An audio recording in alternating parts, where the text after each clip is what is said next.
happen is because I'm going to try to crystallize what was like a half-hour discussion in our classes down into like a 10-minute little spiel. And I want to talk about the fire starter that you guys did right when you walked in the door today. It was directly from the end of the book, and it had to do with what I posted on Thursday, but I wanted to go a little bit further with it today. So we walk in everybody's moccasins, and we have discovered some interesting things that way. Sal said that about her time in Biobanks with Gramps. And I asked you, why do Gramps and Sal play the moccasin game? What does this help them do? How does it help them do that? And what could you learn if you played their game? And I asked you to explain.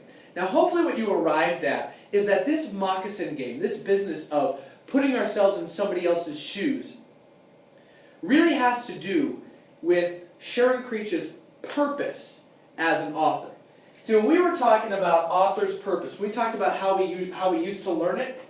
We used to learn that author's purpose, right?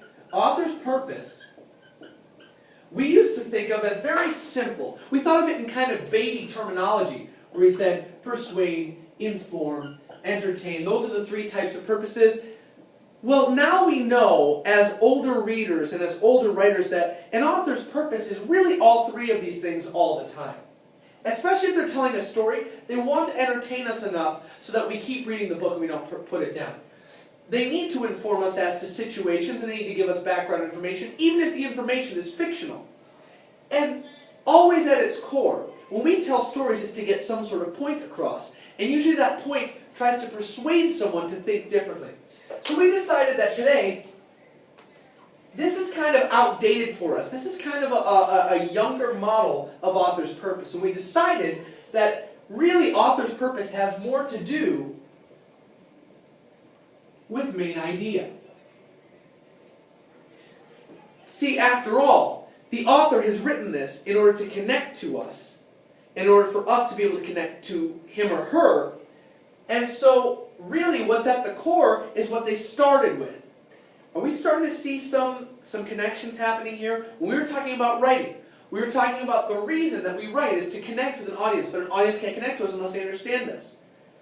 And if they don't understand us, or they don't understand us if they can't really get into what we're writing about based on what is actually there. If you notice, Sal and Gramps' moccasin game is the same exact thing. They analyze people's situations, kind of like we analyze the writing that's on the page. They make an attempt to understand these people by analyzing their actions. And in their understanding, they can connect to their situations and learn from and use the lesson. Just like what we're doing when we're reading a book, and just like what a writer reverses when they're writing a book. It's all the same process. It's all the same process. So that launched us into our discussion about how on earth can we use the moccasin game? Well, isn't the moccasin game really at the core of what Sharon Creech wants us to get, her author's purpose? If you notice, what's the title of the book? Walk 2 moons. Well, the full phrase is, don't judge a person until you've walked 2 moons in their moccasins. The moccasin game encourages us to get inside someone else's head and try to understand them so we can connect to them and possibly learn from them. That's the whole point. And as a matter of fact, if we follow Sal along, who she is directly influences what she does. What she does puts her in different situations of conflict. Now those conflicts must in turn be solved. Now, it's going to alter what she has to do in order to solve it, but eventually she's going to be able to solve her conflict and take a step back and look at some things that kept coming up over and over and over again.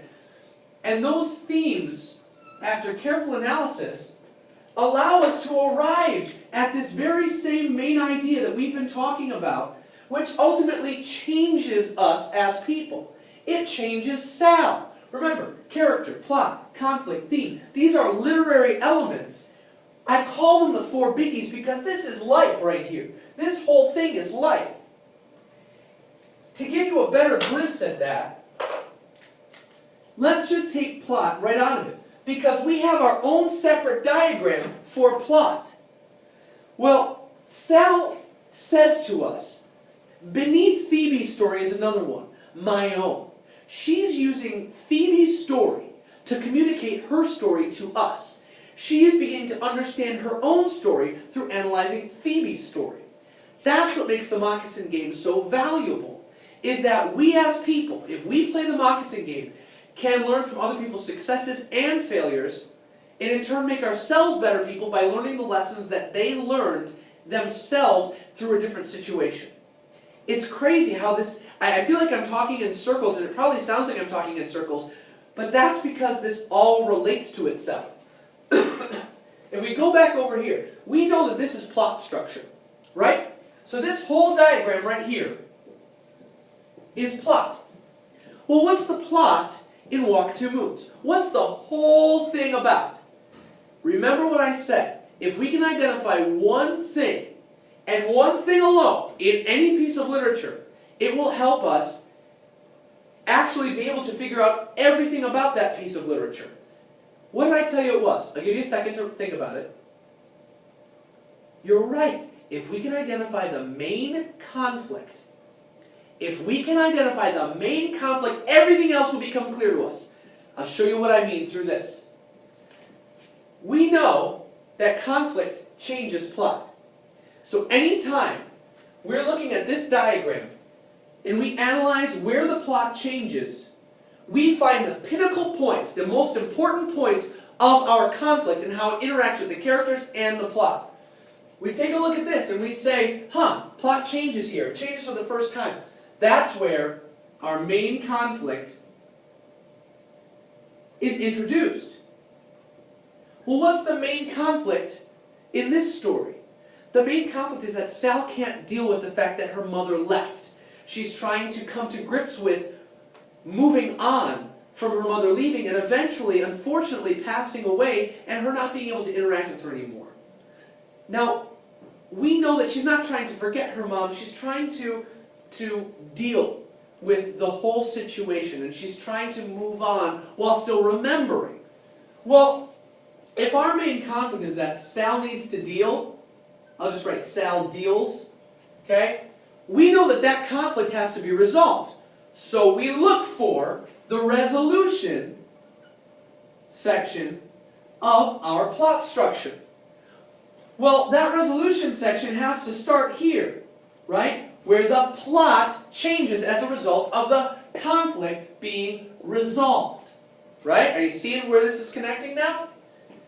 So if Sal is attempting to deal, and that's the main conflict, what's the resolution?